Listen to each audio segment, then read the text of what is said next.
ionosphere. Okay, so we are coming to it. So here it is, ionosphere. Okay, so ionosphere is the ionized part of the atmosphere. Okay, यहाँ पे ions present होते हैं और ये ionosphere जो होता है ये एक पर्टिकुलर डिफाइंड रीजन नहीं होता, जैसे कि आपके रेंजेस हैं थर्मोस्फीयर के, स्ट्रेटोस्फीयर के, ट्रोपोस्फीयर के। ये क्या है कि it lies between the regions in the part of mesosphere and thermosphere.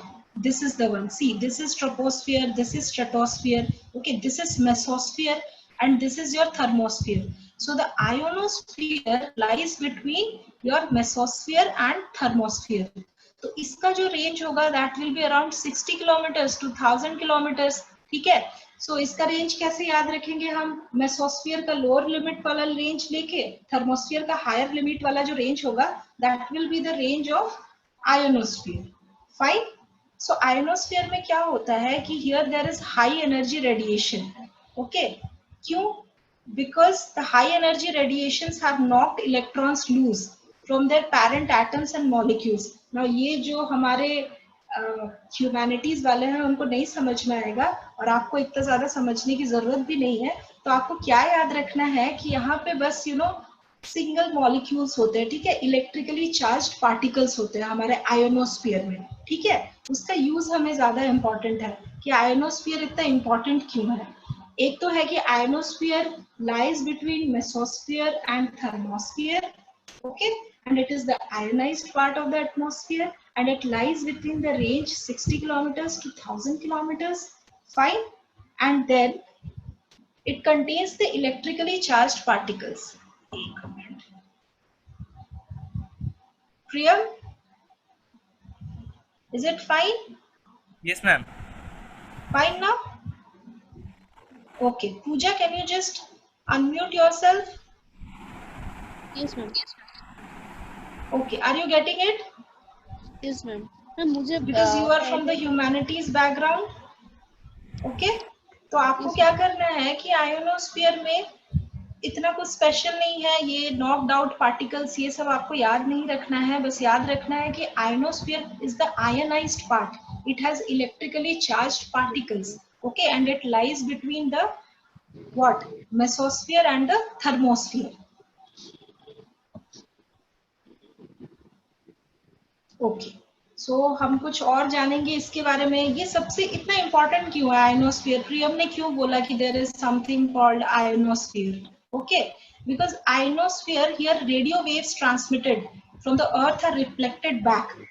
इस लेयर में क्या होता है कि अगर हम कोई रेडियो वेव्स, जैसे ये हमारे दो टावर्स है ना, यहाँ पे जो दिख रहा है दो टावर्स है. ठीक है, तो क्या होता है कि ये जैसे ही एक वेव, हम इससे सिग्नल सेंड कर सकते हैं. Ionosphere plays such a important part. जब यहाँ पे हम एक सिग्नल सेंड करते हैं तो ये यहाँ पे कैसे पहुंचता है? ये सीधा वहां पे क्यों नहीं चले जाता आउटर स्पेस में? आयोनोस्फीयर की वजह से क्या होता है कि ये लेयर फिर इसको रिफ्लेक्ट बैक कर देता है. तो फिर जो सेकेंड पोजिशन में टावर होगा, जो मोस्ट लेटेस्ट टावर होगा, वो फिर उसको कैच करता है और फिर ऐसे ही सिग्नल ट्रांसमिशन होता है. ठीक है, so the radioactive the radio waves transmitted from the earth are reflected back by this layer. ठीक है, so this is a very important point. ये काम आयोनोस्फीयर करता है and ionosphere is within the mesosphere and thermosphere. ये आपको याद रखे रहना है हमेशा. Now the other thing is it contains electrically charged ions. Okay, एक तो है कि it can reflect back the radio waves. Okay, and the other thing is here, wait just a second, can you all just turn on your videos? Just turn on your videos. आज थोड़ा सा दिक्कत हो रहा है, कल से ऐसा नहीं होना चाहिए. There is some problem with the sound. Turn on your videos please.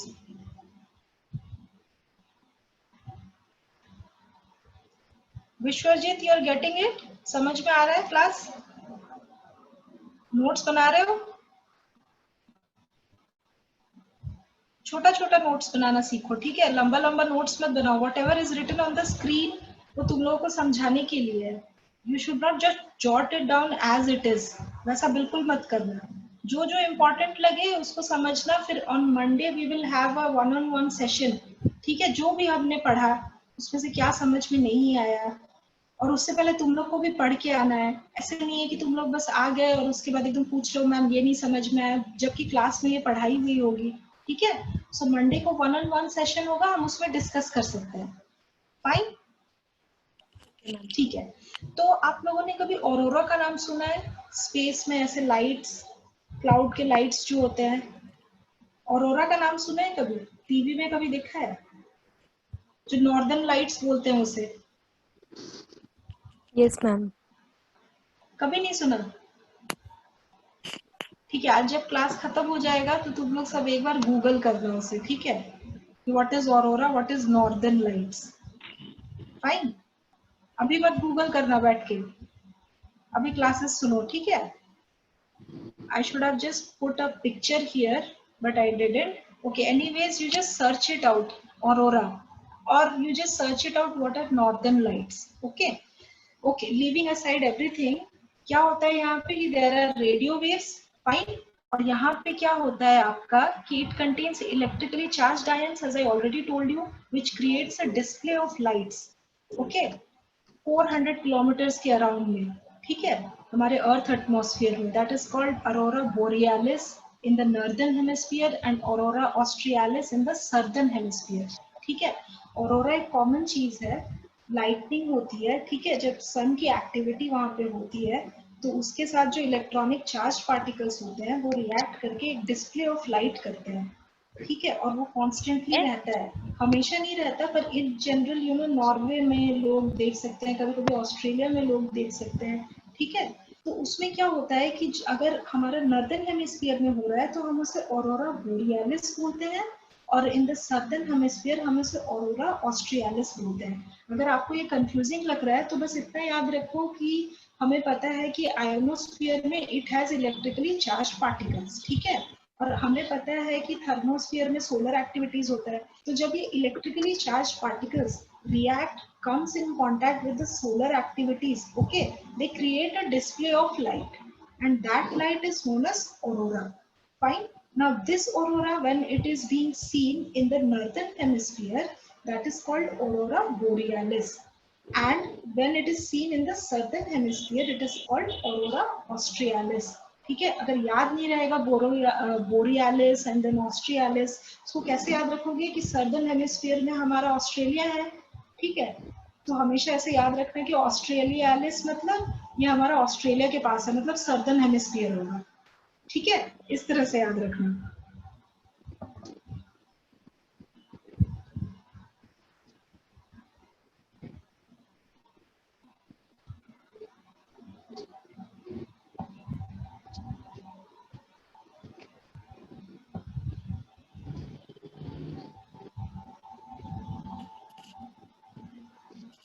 Yes ma'am. Fine. Hello. Just please turn on your videos and just give me a thumbs up that you have understood and it is audible. Fine. समझ में आया aurora के बारे में कि aurora क्या है और वो आयनोस्फीयर में क्यों होता है? क्योंकि आयनोस्फीयर में इलेक्ट्रिकली चार्ज्ड पार्टिकल्स होते हैं और वहां पे सोलर एक्टिविटी का भी थोड़ा सा प्रेजेंस होता है। सोलर एक्टिविटी इन्फ्लुएंस करती है, हमने पढ़ा था थर्मोस्फीयर में। तो ये दोनों के कॉम्बिनेशन से क्या होता है? डिस्प्ले ऑफ लाइट होता है, and that is called aurora in general. जैसे हम लोग क्या है, होमो सेपियंस, ठीक है, पर मैं सुश्रिता हूँ, तुम पूजा हो, तुम विश्वजीत हो, तुम प्रियम हो, है ना, पर सब कॉमनली क्या है? ह्यूमंस है। वैसे जब इलेक्ट्रॉनिक चार्ज्ड पार्टिकल आपके सोलर एक्टिविटी से रिएक्ट करते हैं, it makes aurora, but then aurora का भी क्लासिफिकेशन है। Aurora in the northern hemisphere is called aurora borealis, and aurora in the southern hemisphere is called aurora australis. अगर आपको याद नहीं रहता कि बोरियालिस नॉर्दर्न में था कि सर्दर्न में था, हमेशा याद रखना कि ऑरोरा ऑस्ट्रियालिस जो है वो सर्दर्न में होगा। क्यों, कैसे याद रखोगे ना? ऑस्ट्रेलिया जो है वो हमारा सर्दर्न हेमिस्फीयर में है ना। ऑस्ट्रेलिया जो है ये अगर हमारा अर्थ है तो यहाँ पे अगर हमारा इक्वेटर है, इसके ऊपर नॉर्थ हेमिस्फीयर है, इसके ऊपर साउथ हेमिस्फीयर है ना, तो सर्दर्न हेमिस्फीयर के यहाँ पे हमारा ऑस्ट्रेलिया आता है। ठीक है, तो ऐसे ही याद रखना कि हमारा ऑरोरा ऑस्ट्रियालिस जो है वो सर्दर्न हेमिस्फीयर में आता है। Okay, let's move on.